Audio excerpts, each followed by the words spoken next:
पति पत्नी की एक अनोखी कहानी। आनंद लाल और सरिता जी की शादी को अब 50 साल पूरे हो गए थे। उन दोनों की उम्र भी 75 साल से ऊपर निकल चुकी थी। दोनों ने अपनी पूरी जिंदगी एक दूसरे के साथ काफ़ी हंसी खुशी से बिताई थी। दोनों बिल्कुल दो जिस्म एक जान बनकर जिए थे। सुख दुख के साथ साथ उन्होंने अपने अपने पर्सनल रहस्य भी एक दूसरे के साथ शेयर किए थे। हाँ, सरिता जी ने केवल एक रहस्य आनंद लाल को कभी नहीं बताया। सरिता जी ने अपने कबर्ड के सबसे ऊपर के खाने में एक जूतों का बॉक्स रखा करती थी, जिसे किसी को भी, यहाँ तक कि खुद उनके पति को भी छूने की मनाही थी। मनाही क्या, साफ सख्त वार्निंग थी। सरिता जी ने पति से कह रखा था कि समय आने पर वो उस बॉक्स का राज उन्हें ज़रूर बताएंगी। आनंद लाल को भी इस बात से कोई परहेज नहीं था। हंसते खेलते कई दशक बीत गए, उम्र ढल गई, शरीर कमज़ोर हो गया और कई बीमारियां हावी हो गई। सरिता जी बीमारियों से जूझते जूझते हार मानने लगी। तब अपना आखिरी समय करीब है ये जानकर उन्होंने आनंद लाल को अपने पास बुलाया और अपने जीवन का वो एकमात्र राज जो उनके कबर्ड में बंद था, उसको उससे परिचित करवाया।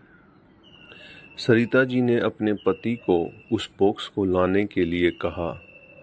आनंद लाल उस बॉक्स को लेकर आए और उसे ओपन किया तो वो देखकर हैरान हो गए कि उस बॉक्स में दो खरोची हुई छोटी डॉल्स और ढेर सारे नोट, पैसे थे।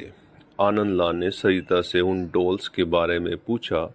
सरिता जी ने कहा, जब मेरी शादी होने वाली थी तब मेरी दादी ने मुझे समझाया था कि अगर अपनी शादी को लंबे समय तक चलाना चाहती हो तो एक दूसरे से जितना हो सके आर्ग्यूमेंट और शिकायतें कम हो उसका ध्यान रखना। और उन्होंने उसके लिए मुझे ये डॉल्स का तरीका भी बताया था, जिसमें जब भी मुझे तुमसे कोई शिकायत हो तब एक डॉल को खुरच कर उसे संभाल कर रख लेना।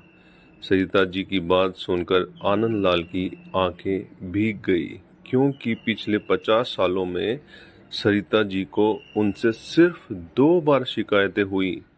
ये विचार ही उनके लिए काफ़ी सुखद था। बाद में उन्होंने उन ढेर सारी 100 की नोटों के बारे में पूछा तो गिनती करने पर 1 लाख से भी ज़्यादा की थी। सरिता जी ने कहा कि ये नोट मैंने तब इस बॉक्स में डाली जब मैंने आपके साथ कोई खुशी या संतोष के पल बिताए। आनंद लाल जी अपनी पत्नी को गले से लगाकर रो पड़े और बोले, मेरे किसी जन्म के पुण्य ही होंगे जिससे मुझे तुम पत्नी के रूप में मिली। दोस्तों, छोटी सी इस पति पत्नी की प्रेम कहानी में जो पत्नी ने तरीका अपनाया था, अगर हर पति पत्नी अपने जीवन में वही तरीका अपना लें तो हज़ारों रिश्ते जो छोटी छोटी बातों पर बिखर जाते हैं वो बिखरने से बच जाएंगे। दोस्तों, ये आपको कैसा लगा कमेंट करके बताइएगा। नए हैं तो सब्सक्राइब कीजिएगा, शेयर कीजिएगा। आप सभी लोगों का तहे दिल से धन्यवाद।